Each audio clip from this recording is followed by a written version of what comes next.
We are going to go through difficulty in life. And all of our problems are not going to be solved because we made a dua to Allah. Understand the reality of dua. What is the purpose of dua? We often confuse dua with talab. Talab in Arabic means to ask for something, to demand something.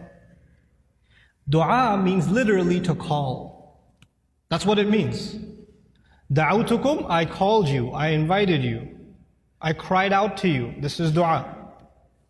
When we make dua to Allah, sometimes in that dua we are making demands. It's true. We're making requests. But we should never forget that all of those requests, you know what they are at the end of the day? It's a humble slave of Allah turning back to Allah and begging Allah to help him with whatever problem. But it's more than Allah solving your problem. It's just the act that you communicated with Allah that's the most valuable thing. The fact that you actually engaged Allah in conversation, that is the goal in the end.